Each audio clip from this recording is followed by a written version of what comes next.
नमस्कार बच्चों, नमस्कार साथियों। आज हम उत्थान एजुकेशन के ऑनलाइन प्लेटफॉर्म पर रूबरू हुए हैं। मैं आपको कक्षा 12 के रसायन विज्ञान केमिस्ट्री के एक टॉपिक के बारे में ठेठ धरातल से जानकारी कराना चाहूँगा। जो कंसेप्ट अन्य जगहों से समझ में आपके नहीं आए हैं, वो आपके समझ में आएँगे। आप सीखेंगे और बेटा इस प्रकार से सीखेंगे कि आप उसको कभी भुलाने से भी भूल नहीं पाएँगे। तो मेरा आपसे आग्रह, जब तक मैं इस टॉपिक को कंप्लीट नहीं करूँ, आप मेरे साथ उत्थान एजुकेशन के प्लेटफ़ॉर्म पर बने रहेंगे। चलिए शुरू करते हैं। विद्युत रसायन, इलेक्ट्रोकेमिस्ट्री। जी बेटा। इलेक्ट्रोकेमिस्ट्री रसायन विज्ञान की वो शाखा है जिसमें हम विद्युत ऊर्जा का रासायनिक ऊर्जा में परिवर्तन और रासायनिक ऊर्जा का विद्युत ऊर्जा में परिवर्तन। हाँ बच्चों, एक ऊर्जा का ऊर्जा के दूसरे रूप में परिवर्तन या हम सीखने वाले हैं। हमारा मकसद है इलेक्ट्रोकेमिस्ट्री क्या है, रसायन विद्युत रसायन क्या है, उसके बारे में जानकारी प्राप्त करना।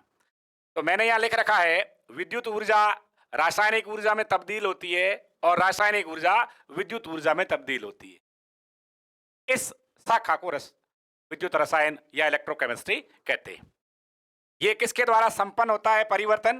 तो बेटा ये परिवर्तन जिस उपकरण के द्वारा कंप्लीट होता है, संपादित होता है, उसको सेल कहते हैं। हम दैनिक जीवन में फोन का इस्तेमाल करते हैं, रेडियो का इस्तेमाल करते हैं, घड़ी का इस्तेमाल करते हैं, गाड़ी स्टार्ट करने के लिए बैटरी का इस्तेमाल करते हैं, टॉर्च का इस्तेमाल करते हैं। वो सारे सेल हैं। वो क्या है बेटा? सभी सेल है। और इन सेल का कार्य है रासायनिक ऊर्जा को विद्युत ऊर्जा में परिवर्तित करना। क्या कहा बेटा मैंने? सेलों का काम है रासायनिक ऊर्जा को विद्युत ऊर्जा में परिवर्तन करना। जी, हम उन सेलों की बात कर रहे थे बेटा जो हमारे दैनिक जीवन में काम आते हैं। उनके अंदर रासायनिक ऊर्जा, केमिकल ऊर्जा स्टोर रहती है और जब हम उनका अनुप्रयोग करते हैं, काम में लेते हैं, उपयोग करते हैं, तो वो संग्रहित रासायनिक ऊर्जा, सेल के अंदर भरी हुई भंडारित रासायनिक ऊर्जा विद्युत ऊर्जा में तब्दील होती है। तब हमें वो गाड़ी का डायनेमो स्टार्ट करने में यानी यांत्रिक ऊर्जा के रूप में, टॉर्च जलाने पर प्रकाश ऊर्जा के रूप में, मोबाइल से बात करने पर ध्वनि ऊर्जा के रूप में प्राप्त होती है। ठीक है बेटा? तो हम ऐसा कह सकते हैं कि रसायन विज्ञान की वह शाखा जिसमें विद्युत ऊर्जा एवं रासायनिक ऊर्जा के पारस्परिक परिवर्तन, क्या बेटा? पारस्परिक परिवर्तन। इस सिंबल पर ध्यान दीजिए बेटा। विद्युत ऊर्जा रासायनिक ऊर्जा में बदलेगी और रासायनिक ऊर्जा विद्युत ऊर्जा में बदलेगी। क्या दोनों काम एक ही प्रकार का सेल करेगा? ये अब आपको समझना है। हमने अभी जो उदाहरण लिए, वो उदाहरण केवल रासायनिक ऊर्जा को विद्युत ऊर्जा में बदलने के हैं। किसके बेटा उदाहरण है?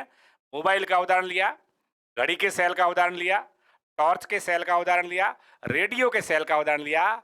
तो प्रिय विद्यार्थियों, वो रासायनिक ऊर्जा को विद्युत ऊर्जा में परिवर्तित करने वाले सेल का उदाहरण था। इसको हम गैल्वेनिक सेल कहते हैं, इसको हम डैनियल सेल के नाम से जानते हैं, इसको हम वोल्टीय सेल के नाम से जानते हैं, इसको हम विद्युत रासायनिक सेल के नाम से जानते हैं। किसके नाम से जानते हैं बेटा? ध्यान देना। विद्युत रासायनिक सेल यानी वो सेल जो रासायनिक ऊर्जा को विद्युत ऊर्जा में बदलता है। क्रिस्टल क्लियर, एकदम बेटा समझ में आना चाहिए। जो सेल रासायनिक ऊर्जा को विद्युत ऊर्जा में बदलता है, वो हमारा रासायनिक विद्युत रासायनिक सेल है, वो इलेक्ट्रोकेमिकल सेल है। उसे डैनियल सेल कहते हैं, उसे वोल्टीय सेल कहते हैं, उसे गैल्वेनिक सेल कहते हैं। नाम अनेक है, वो एक विद्युत रासायनिक सेल, इलेक्ट्रोकेमिकल सेल। ठीक है बेटा? अब हम आगे बढ़ते हैं।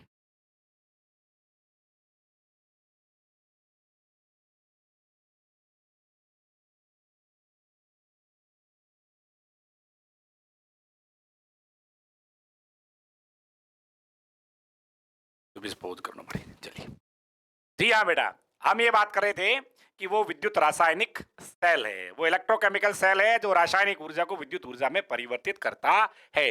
अब बेटा हम ये बात करते हैं कि विद्युत ऊर्जा का चालन, विद्युत ऊर्जा का प्रवाह किन किन कारकों द्वारा होता है।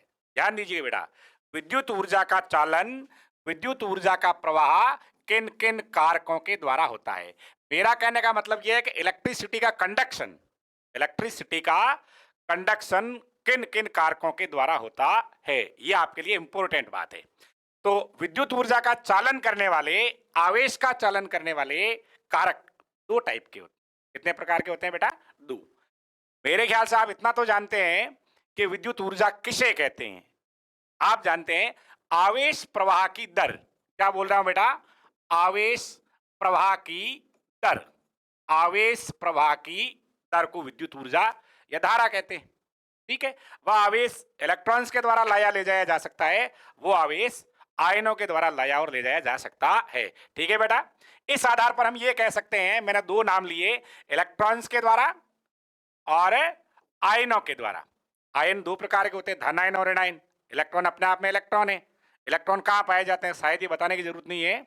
परमाणु के नाभिक में प्रोटॉन और न्यूट्रॉन है, उसके चारों ओर चक्कर लगाने वाला चंचल जो कण है, ऋणावेशित कण है, वो इलेक्ट्रॉन है, और उसका ही सारा कमाल है, धारा का प्रभाव वही करता है। ठीक है बेटा, इस आधार पर हमारे पास इलेक्ट्रॉनिक चालक और आयनिक चालक दो प्रकार के। मैं बात कर रहा हूं बेटा चालन करने वाले कारकों के आधार पर चालक दो प्रकार के हुए। कितने प्रकार के हुए? दो। दो प्रकार किसके हुए बेटा? चालकों के। किसके? चालकों के, कंडक्टर्स के। There are two types of conductors, एक इलेक्ट्रॉनिक कंडक्टर और एक आयनिक कंडक्टर। इलेक्ट्रॉनिक चालक, इलेक्ट्रॉनिक चालक, इनमें बेटा धारा का चालन इलेक्ट्रॉन्स के द्वारा होता है। आवेश को एक स्थान से दूसरे स्थान पर ले जाने का कार्य सिर्फ इलेक्ट्रॉन करते हैं, तब उन चालकों को इलेक्ट्रॉनिक चालक कहते हैं। ठीक है ना? ये इलेक्ट्रॉन तार में, मेटेलिक वायर में, धात्विक तार में ही प्रवाहित होते हैं, असलिए इसलिए इन्हें धात्विक चालक कहते हैं। क्या कहा बेटा? इलेक्ट्रॉनिक चालक जिनमें इलेक्ट्रॉन का प्रवाह केवल तारों में होता है, इसलिए उन्हें धात्विक चालक कहते हैं। धातु के तार धात्विक चालक, और इनमें आवेश का प्रवाह या धारा का प्रवाह इलेक्ट्रॉन्स के द्वारा होता है। ठीक है बेटा, दूसरे प्रकार के चालक आयनिक चालक, आयनिक चालक होते हैं। इनमें आवेश का प्रवाह धनायन के द्वारा अथवा ऋणायन के द्वारा। मेरे कहने का अभिप्राय है आयनिक चालक बेटा वो चालक हैं जो आवेश को एक स्थान से दूसरे स्थान, एक सिरे से दूसरे सिरे, एक इलेक्ट्रोड से दूसरे इलेक्ट्रोड की तरफ आयनों के द्वारा ले जाते हैं, आयंस के द्वारा ले जाते हैं। इनका दूसरा नाम बेटा विद्युत अपघटनी चालक भी है।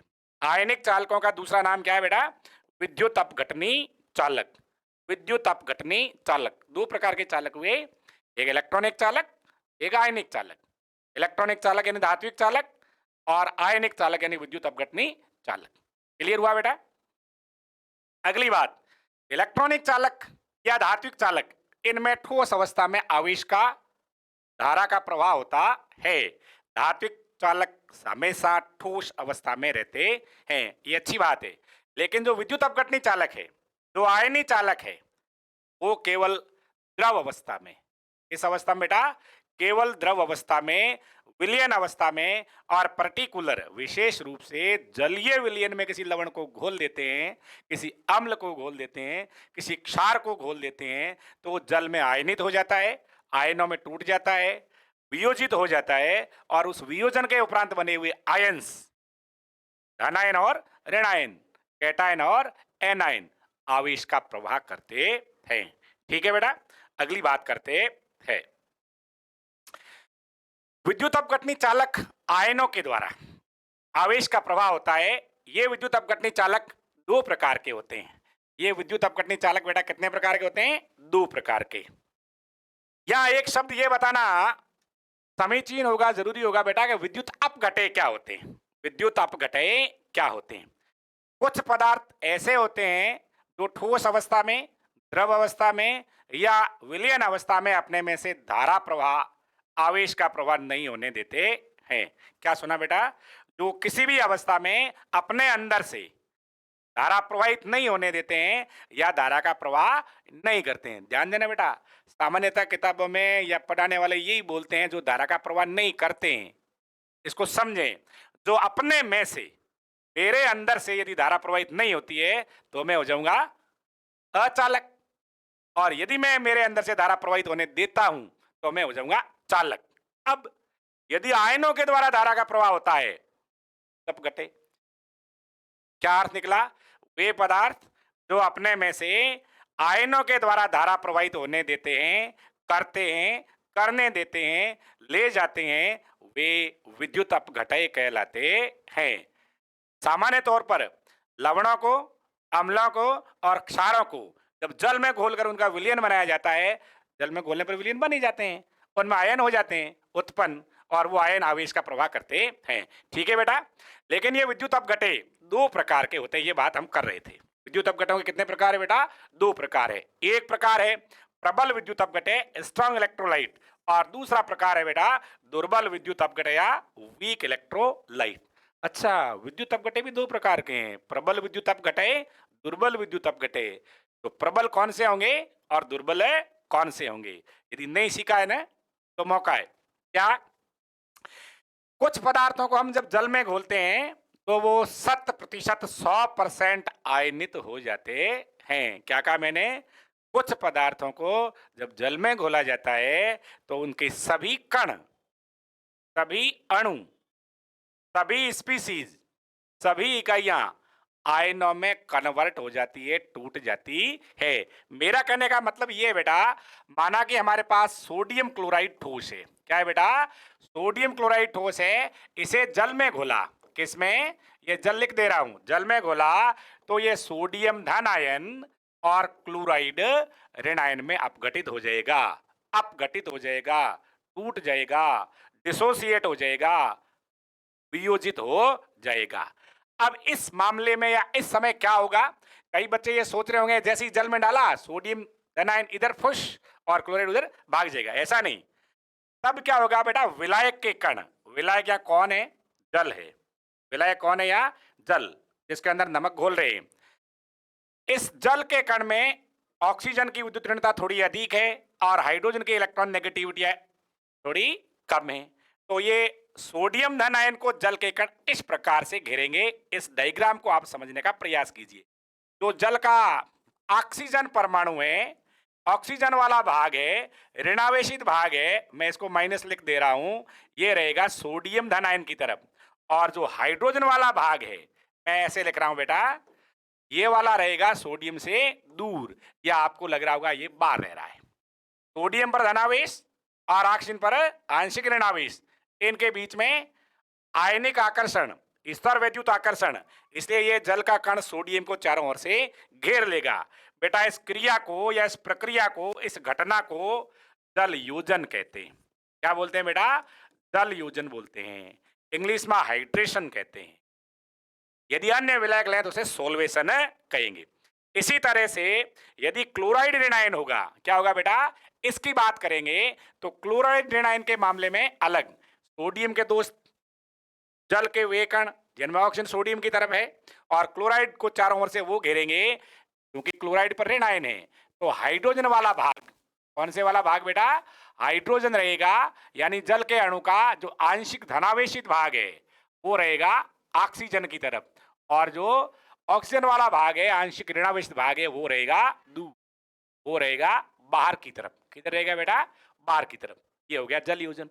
अब ये जल योजित आयन ध्यान दीजिएगा बेटा, ये जल योजित सोडियम धन आयन और जल योजित क्लोराइड ऋण आयन, ये आवेश लेकर के अपने अपने इलेक्ट्रोड की तरफ, अपने अपने धनाग्र अथवा ऋणाग्र की तरफ, अपने अपने से क्या मतलब हुआ? मतलब ये हुआ बेटा, जिस पर पॉजिटिव चार्ज है, जिस पर धनावेश है, वो ऋण आवेशित सिरे की ओर, और जिस पर ऋण आवेश है वो धन आवेशित सिरे की ओर आवेश लेकर जाएगा। क्या लेकर जाएगा? आवेश लेकर जाएगा। अब प्रश्न आपके दिमाग में आ रहा होगा बेटा कि वो आवेश आएगा कहां से? तो विद्युत अपघटनी सेलों में आवेश हम बाह्य विद्युत स्रोत से लाते हैं। कहां से लाते हैं? बाहरी विद्युत स्रोत से।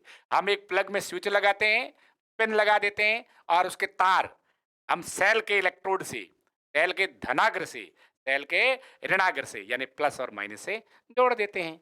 तब उसमें धारा प्रवाहित होती है। धारा प्रवाह से सेल का एक सिरा, सेल का एक भाग, सेल का एक इलेक्ट्रोड धनावेशित बन जाता है, एक इलेक्ट्रोड ऋणावेशित बन जाता है। आपको मैं यही समझा देता हूं।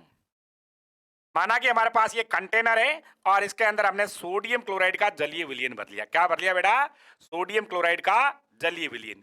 ये सोडियम धनायन है और ये क्लोराइड ऋणायन है। मैंने केवल दो ही दर्शाए बेटा, दो नहीं है, ज्यादा है। और ये एक इलेक्ट्रोड है जो पानी के अंदर जलीय विलयन के अंदर डूबा हुआ है और इसको एक बाह्य स्रोत है, ये कोई बाहरी एक्सटर्नल सोर्स है, इसको इससे जोड़ दिया और इस तार को इससे जोड़ दिया। अब ध्यान देना बेटा, जो धनावेशित भाग है सेल का या बाह्य स्रोत का, बाहरी स्रोत का, आने वाले तार का, वो इससे जुड़ेगा तो ये भी धनावेशित रहेगा। धारा धनावेशी सेल के अंदर घुसेगी, इसके अंदर इनपुट होगी, इंटर होगी और इससे इधर बाहर निकलेगी। तो ये वाला पॉजिटिव पोल हो जाएगा, ये वाला नेगेटिव पोल। बेटा इलेक्ट्रोड को या छड़ को जलीय विलयन में डुबोते हैं तो डुबोने पर उनमें किसी प्रकार का आवेश नहीं होता। जब उसको बाहरी स्रोत से इलेक्ट्रिसिटी से जोड़ते हैं तो उस पर धन आवेश या ऋण आवेश उस चार्ज की वजह से, विद्युत धारा की वजह से उत्पन्न हो जाता है। मेरा कहने का अभिप्राय यह है कि इस इलेक्ट्रोड की प्रकृति धनावेशित और इस इलेक्ट्रोड की प्रकृति ऋणावेशित। ये धनायन जैसा व्यवहार करेगा, ये ऋणायन जैसा व्यवहार करेगा। तब क्या होगा? तब जो विलयन के अंदर धनायन और ऋणायन प्रेजेंट है उनमें खलबली मचेगी, अपने अपने की ओर, अपना अपने की ओर। ये जल योजित सोडियम धनायन ऋणावेशित सिरे की ओर और जल योजित क्लोराइड ऋणायन अपने धनाग्र की ओर चला जाएगा, अपना अपनों के पास। प्रकृति का नियम है बेटा, ऐसा ही होता है। इस प्रकार से ये विद्युत अपघटे चालन करते हैं आयनों के रूप में। खैर, हम प्रबल विद्युत अपघटे और दुर्बल विद्युत अपघटे की बात कर रहे थे। तो प्रबल विद्युत अपघटे क्या होते हैं बेटा? ध्यान दीजिए, वे पदार्थ या वे विद्युत अपघटे जिन्हें जल में घोलने पर उनके सभी कण, सारी स्पीसीज, संपूर्ण मात्रा आयनों में बदल जाती है, आयन बन जाती है, आयन बना लेती है, उन्हें प्रबल विद्युत अपघटे कहते हैं, स्ट्रॉन्ग इलेक्ट्रोलाइट कहते हैं। और जिनके सभी कण, सभी स्पीसीज संपूर्ण मात्रा आयनों में बदलती नहीं है, उन्हें दुर्बल विद्युत अपघटे कहते हैं। मतलब क्या निकला? मतलब सरल, यदि पदार्थ का 100% आयनन हो जाए, हमने 10 कण डाले, 10 धन आयन और 10 ऋण आयन प्राप्त हो गए, 100% आयनन। हमने 100 कण डाले लेकिन आयनों में बदला मात्र 5-5 कण। हमने डाले कितने बेटा? 100 कण और आयनों में कितने तब्दील हुए? 5 कण। यानी हमें 5 धनायन मिले और 5 ऋणायन मिले। कब? माना कि हमारे विद्युत अपघटे के, हमारे पदार्थ का धन आवेश एक संयोजी है, धन आयन एक संयोजी है और ऋण आयन भी एक संयोजी है। उस केस में बेटा ध्यान दीजिएगा, ये बड़ा है ना पेचीदा बात है। प्रबल विद्युत अपघटे वे हैं जिन्हें जल में घोलने पर उनके सभी कण आयनों में टूट जाते हैं और दुर्बल विद्युत अपघटे वे हैं जिनके सभी कण आयनों में नहीं टूटते।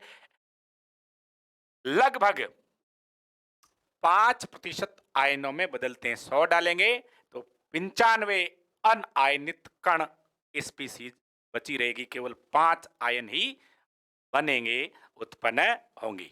ठीक बात है। प्रबल विद्युत अपघटे और दुर्बल विद्युत अपघटे के एग्जाम्पल क्या पढ़ेंगे? प्रबल विद्युत अपघटे और दुर्बल विद्युत अपघटे के एग्जाम्पल। ठीक है बेटा,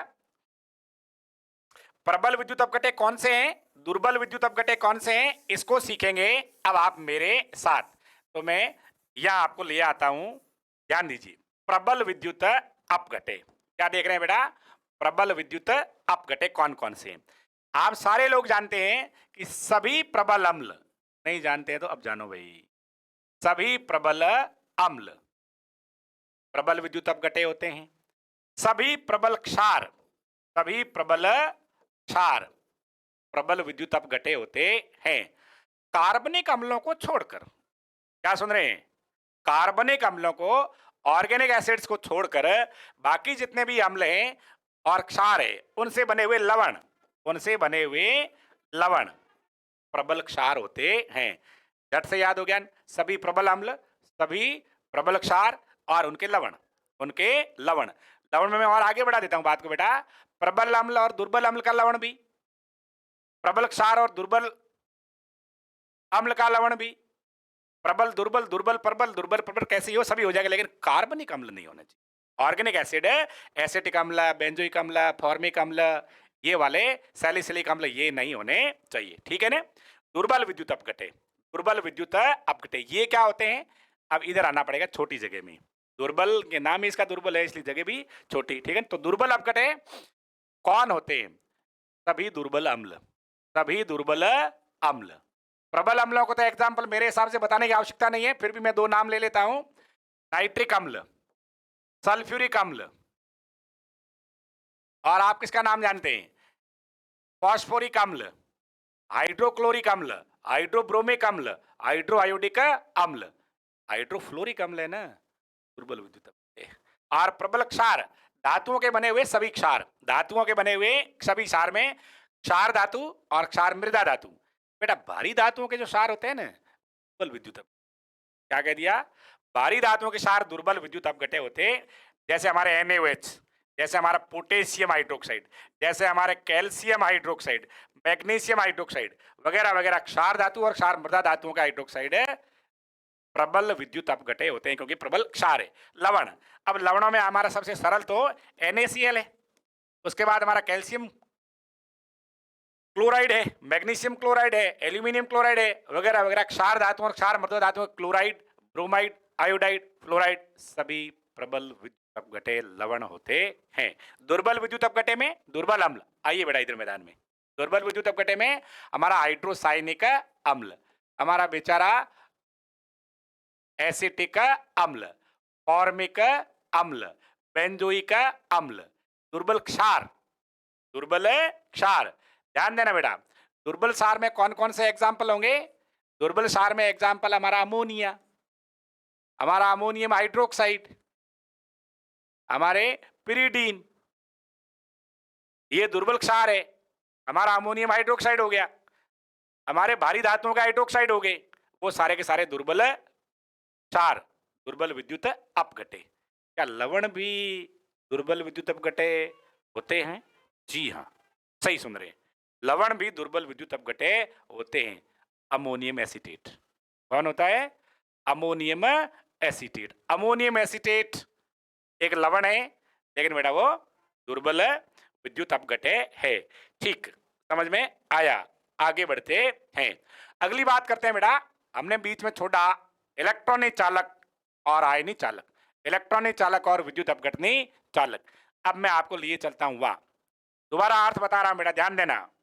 माइंड और ध्यान मिस नहीं होना चाहिए।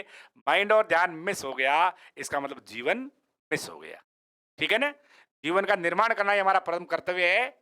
जीवन का निर्माण तभी होगा जब ऊर्जा होगी। हम पढ़ इसलिए ऊर्जा रहे हैं। आइए, इलेक्ट्रॉनिक चालक और आयनी चालक या विद्युत अपघटनी चालक।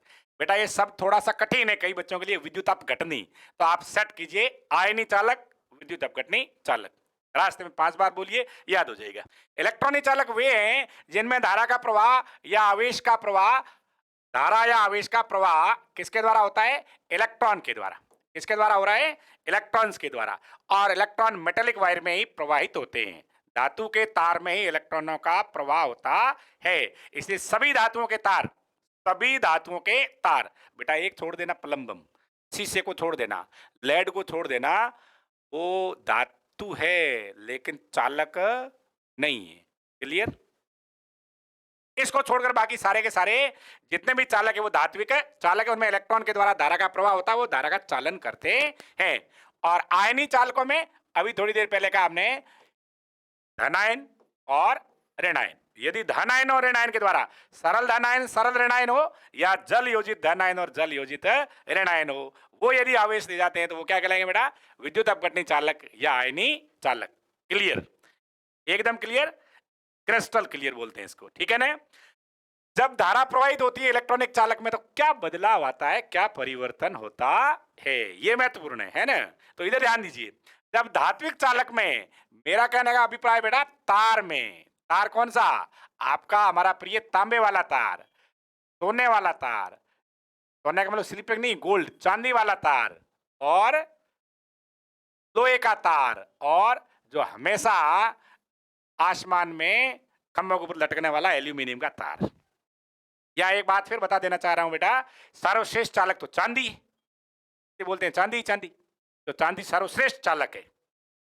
उसके बाद अगला नंबर तांबा का, उसके बाद अगला नंबर एल्यूमिनियम का, और उसके बाद धीरे धीरे क्रमशः लोहे वगैरह का आता है। खैर, ये सभी धातुएं, इनके तार है वो चालन करते हैं विद्युत का। अब जब इनमें से धारा प्रवाहित होती है तो किसी प्रकार का केमिकल चेंज, रासायनिक परिवर्तन नहीं होता।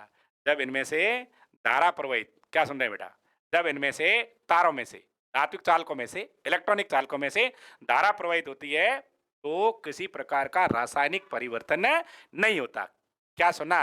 ये समझना है कि तार में से धारा बहती है, इलेक्ट्रॉनिक चालक में से धारा बहती है, तो बेटा तार न तो तांबे वाली एल्यूमिनियम की बनती, न एल्यूमिनियम वाली तार पतली होती, न एल्यूमिनियम तार मोटी, थिक या जाडी। समझ गए ना? वो तांबे की है तो तांबे की बनी रहेगी, एल्यूमिनियम की है तो एल्यूमिनियम बनी रहेगी, लोहे की है तो लोहे की बनी रहेगी, और गोल्ड की है तो गोल्ड की बनी रहेगी। धारा प्रवाह के कारण उसकी प्रॉपर्टी में, उसके गुणों में, उसके किसी प्रकार का परिवर्तन नहीं होता। क्लियर हो गया ना? अब बारी इसकी। आयनी चालकों में जब धारा प्रवाहित होती है, अपघटनी चालकों में से, विद्युत अपघटनी में से, विद्युत अपघट्यों में से जब धारा प्रवाहित होती है तो केमिकल चेंज होता है, तो रासायनिक परिवर्तन होता है। सुन रहे हैं ना? तब रासायनिक परिवर्तन होगा। क्या होगा? अभी थोड़ी देर पहले हमने समझा, दोबारा आ जाइए, कोई बात नहीं, अगली पिछली बार ध्यान नहीं दिया तो इस बार ध्यान लेकिन देना तो है ही। माना कि हमारे पास ये एक कंटेनर है, उसके अंदर ये दो इलेक्ट्रोड डुबो दिए, इसके अंदर हमने भर लिया, क्या भर लिया? इसके अंदर हमने धन आयन और ऋण आयन भर लिए। क्या भर लिए? धन आयन और ऋण आयन। और इसको हमने एक बाहरी विद्युत स्रोत से जोड़ दिया। ये स्रोत वाला लफड़ा तुम्हारा समझ में आ रहा है ना? हमने बाहर से एक बैटरी जोड़ दी या तार से आने वाले करंट को जोड़ दिया।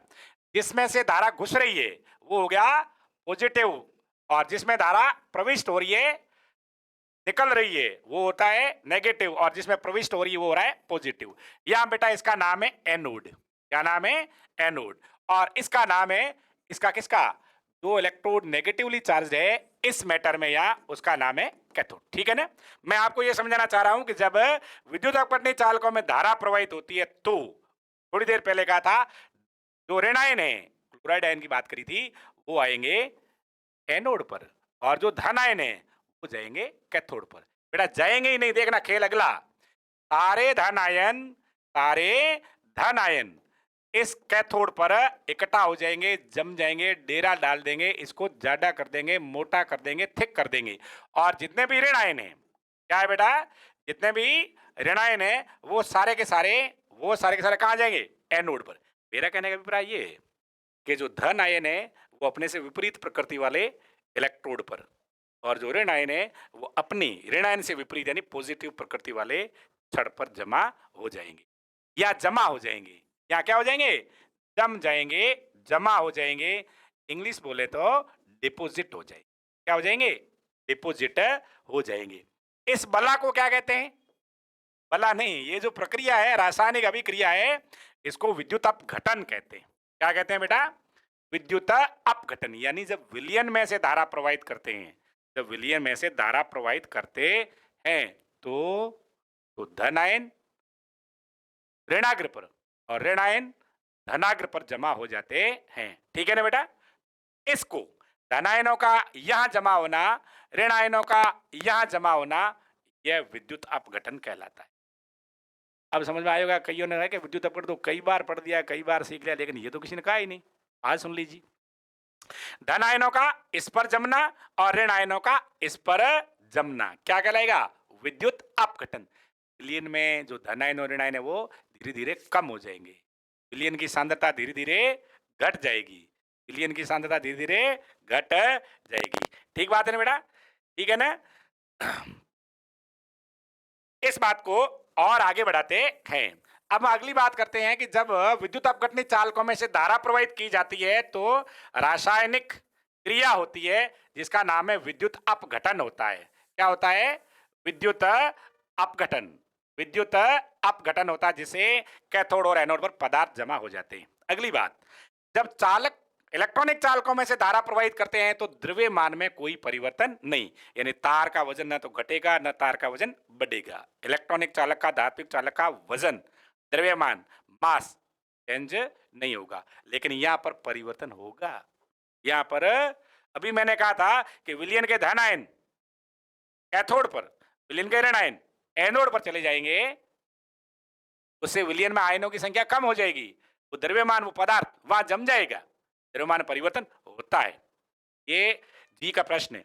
संगठन, कंपोजिशन, कंपोजिशन तार तो तार ही रहेगी। यदि तांबे का तार है तो कॉपर परमाणु से बना है, कॉपर से ही बना हुआ रहेगा, एल्यूमिनियम परमाणु थोड़ी आएगा, नहीं। और या विद्युत अपकरणीय चालकों में संगठन में परिवर्तन, संगठन से मतलब विलयन की सांद्रता में परिवर्तन, विलयन की सांद्रता में परिवर्तन हो जाएगा। निक्षेपण, या कोई अपघटन की क्रिया नहीं होगी और या विद्युत अपघटन होगा। समझ रहे बेटा? और अगली बात, ताप का प्रभाव, ये अच्छी बात है, ये अच्छी बात है, ध्यान दीजिएगा। जब इलेक्ट्रॉनिक चालकों में से, धात्विक चालकों में से तार में से धारा प्रवाहित करते हैं और ताप बढ़ाते हैं, क्या करते हैं? ताप बढ़ाते हैं। तो धात्विक चालकों की चालकता, धातु में इलेक्ट्रॉन द्वारा ले जाए जाने वाले आवेश की मात्रा, उस चालकता का मान घटेगा। क्या होगा? घटेगा। मैं यूं कह रहा हूं बेटा कि गर्म तार में से कम मात्रा में धारा प्रवाहित होती है, ठंडे तार में से अधिक मात्रा में। या यूं कह दूं, धारा की मात्रा धात्विक चालकों में ताप के साथ कमी दर्शाती है, कमी दर्शाती, यानी गर्म तार अपने में से धारा प्रवाह का विरोध करता है, गर्म तार अपने में से धारा प्रवाह का क्या करता है? विरोध करता है। या यूं बोल दूं मैं बेटा कि धात्विक चालकों का प्रतिरोध, धात्विक चालकों का प्रतिरोध ताप के साथ बढ़ता है, धात्विक चालकों का प्रतिरोध ताप के साथ बढ़ता है। इधर देखिएगा, तो विद्युत अपघटनीय चालकों में क्या होता है सर? विद्युत अपघटनीय चालकों में ताप बढ़ाने के साथ विलयन में उपस्थित आयनों की गतिज ऊर्जा बढ़ती है। क्या होता है बेटा? कान लगाकर, ताप बढ़ाने पर विलयन में आयनों की गतिज ऊर्जा बढ़ती है। गतिज ऊर्जा बढ़ने से आवेश प्रवाह की दर बढ़ जाती है, इसलिए ताप के साथ या ताप के साथ चालकता के मान में वृद्धि होती है। या यूं कह दूं, प्रतिरोध ताप के व्युत्क्रमानुपाती होता है, यानी गतिज ऊर्जा बढ़ने के कारण, और एक दूसरा कारण और है, आयनिक आकर्षण घट जाने के कारण, ताप के कारण धनायन और ऋणायन सरल हो या जल योजित हो बेटा, उनमें आयनिक आकर्षण घट जाता है, इसलिए उनके चालन की दर, प्रवाहित होने वाली धारा की मात्रा बढ़ जाती है। ठीक। अगली बात, अब ये बात की ताप बढ़ाने पर धात्विक चालकों की चालकता घटती, क्या हुआ? ताप बढ़ाने पर धात्विक चालकों की चालकता, इलेक्ट्रॉनिक चालकों की चालकता घटती है। वह प्रतिरोध करता कौन है? ये बड़ा अच्छा प्रश्न है। कर्नेल करते हैं। कौन करते हैं? कर्नल नहीं, कर्नेल। कर्नेल होते क्या है? ध्यान दीजिएगा, कर्नेल क्या होते हैं। हमारे पास एक एग्जाम्पल है सरल सा, जिसको आप जानते हैं, सोडियम परमाणु। सोडियम के नाभिक में प्रोटॉन और न्यूट्रॉन, और उसके नाभिक के चारों ओर घूमने वाले घुमक्कड़ इलेक्ट्रॉन कितने होते हैं ये आप जानते हैं। पहले कोश में 2, दूसरे कोश में 8, और तीसरे अंतिम कोश या संयोजी कोश में 1 इलेक्ट्रॉन होता है। कितना? 1। जब सोडियम धारा का प्रवाह करता है या धातु के रूप में होता है, तो आप लोग जानते हैं धातु है क्या? धातु मुक्त इलेक्ट्रॉनों के समुद्र में डूबे हुए कर्नेल है। कर्नेल क्या, यही तो पूछना है ना। हाँ, जब सोडियम अपने इस इलेक्ट्रॉन को त्याग देता है, सोडियम अपने संयोजी इलेक्ट्रॉन को त्याग देता है, तो सोडियम धनायन बनता है। क्या बनता है बेटा? सोडियम धनायन, जिसके पहले कोश में 2 इलेक्ट्रॉन, दूसरे में रह गए 8 इलेक्ट्रॉन, दूसरे में 8 ही थे, तीसरे वाला चला गया, ये सोडियम धनायन। इसका नाम ही कर्नेल है। इस सोडियम धनायन का नाम ही क्या है? कर्नेल है। और जब धात्विक चालक में धारा प्रवाहित करते हैं, तो ये कर्नेल कंपन करने लगते हैं। क्या? जब धात्विक चालक में धारा प्रवाहित करते हैं और ताप बढ़ाते हैं, तो कर्नेल कंपन करते हैं। कंपन की वजह से इलेक्ट्रॉन के मार्ग में बाधा आती है, यानी कर्नेल टांग अड़ाने का काम करते हैं, कबड्डी वाला काम करते हैं। ठीक है ना? इसलिए प्रतिरोध कर्नेल के कारण उत्पन्न होता है। इनमें इनकी कबड्डी कौन करता है? तो यहाँ इलेक्ट्रॉनिक चालकों में प्रतिरोध, इलेक्ट्रॉनिक चालकों में प्रतिरोध अंतर आयनिक आकर्षण की वजह से होता है। इसकी वजह से होता है अंतर आयनिक आकर्षण। अंतर आयनिक आकर्षण, ये अंतर आयनिक आकर्षण क्या है? बिल्कुल सरल बात है, ये धन आयन और ये ऋण आयन, धन आयन और ऋण आयन एक दूसरे को इलेक्ट्रोस्टैटिक फोर्स, स्तर विद्युत आकर्षण द्वारा आकर्षित करते हैं। और आपस में बंधे रहना चाहते हैं, अपना गठबंधन है वो छोड़ना नहीं चाहते। यही प्रतिरोध का कारण है। ठीक, तो यह आयनिक प्रतिरोध होता है, आयनिक आकर्षण के कारण प्रतिरोध होता है, और यहाँ कर्नेल के कंपन के कारण प्रतिरोध होता है। अधिकांश लोग ये बताते नहीं बेटा, ये इलेक्ट्रॉनिक चालक फैराडे के नियम का पालन नहीं करते। इसका बड़ा इंपॉर्टेंट प्रश्न है, इलेक्ट्रॉनिक चालक किस नियम का पालन नहीं करते? फैराडे के नियम का पालन नहीं करते। तो करते कौन है? विद्युत अपघटनी चालक। विद्युत अपघटनी चालक फैराडे के नियमों का पालन करते हैं। फैराडे ने नियम ही उनके लिए दिए। 1833 में फैराडे ने विद्युत अपघटन के नियम दिए हैं, वो विद्युत अपघटनियों के लिए या विद्युत अपघटनी चालकों के लिए। क्लियर? आगे बढ़ते हैं।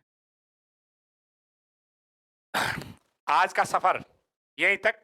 उम्मीद करता हूं कि आज का छोटा सा टॉपिक आपको बेहद खूबसूरत लगा होगा, पसंद आया होगा, और इसके साथ मैं उम्मीद करता हूं आप उत्थान एजुकेशन के ऑनलाइन प्लेटफॉर्म पर मेरे साथ, एमआर चौधरी के साथ, केमिस्ट्री को डीपली समझने के लिए, क्रिस्टल क्लियर कंसेप्ट प्राप्त करने के लिए समझते रहेंगे, मेरे साथ जुड़े रहेंगे, मेरे साथ बने रहेंगे। बेटा केवल बने नहीं रहेंगे, मैं आपको बना के रहूंगा। और इस सफर में, मेरे इस मकसद में आप मुझे लाइक करेंगे, शेयर करेंगे, सब्सक्राइब करेंगे मुझे, यानी उत्थान एजुकेशन को। तब तक के लिए जय हिंद, वंदे मातरम।